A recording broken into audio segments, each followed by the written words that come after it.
దళపతి విజయ్ నటించిన చిట్ట చివరి చిత్రం జననాయకన్ సంక్రాంతి కానుకగా విడుదలకు సిద్ధమైన సంగతి తెలిసిందే. ఇటీవలే విడుదలైన ట్రైలర్ వెబ్లో సునామీ సృష్టిస్తోంది.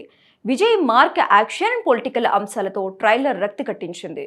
ఎన్బీకే అనిల్ రావిపూడిల భగవంత్ కేసరికి ఇది రీమేక్ అంటూ ప్రచారం సాగుతోంది. ఇదిలా ఉండగానే ఈ ట్రైలర్ ఊహించని రీతిలో ఒక వివాదాన్ని ఎదుర్కొంటోంది.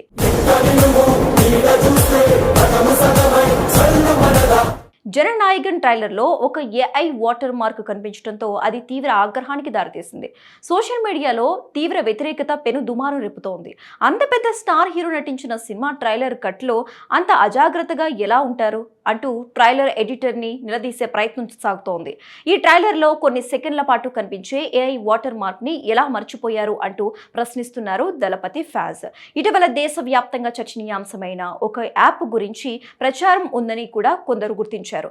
ట్రైలర్ ఎడిటర్ ఒక సన్నివేశంలో ఏఐ వాటర్ మార్క్ ను తొలగించడం మర్చిపోయాడా లేక ఉద్దేశపూర్వకంగానే కావాలనే దానిని అలా వదిలేశారా అంటూ రకరకాల సందేశాలు వ్యక్తమవుతున్నాయి. నిజానికి ఇప్పటికే ఇది ప్రజల్లో బాగా పాపులర్ అయిన ఏఐ యాప్ గనుక దీనికి దళపతితో ప్రచారం అవసరమా అని కూడా కొందరు ప్రశ్నిస్తున్నారు.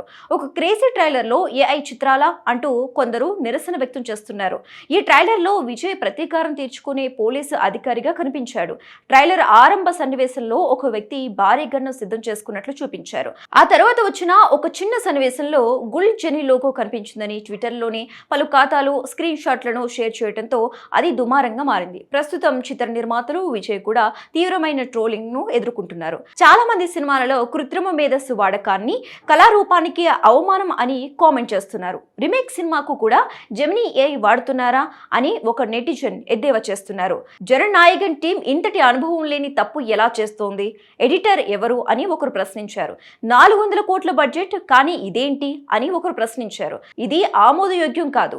సినిమాలలో ఏఐకి చోటు లేదు. ప్రధాన స్రవంతి మీడియాలో దీనిని ఉపయోగించేవారని ప్రశ్నించటం ముఖ్యం అని ఒకరు నిలదీశారు. విజయ్ చివరి సినిమా కదా, అద్భుతంగా ఉండాలి కదా అని మరొకరు అన్నారు.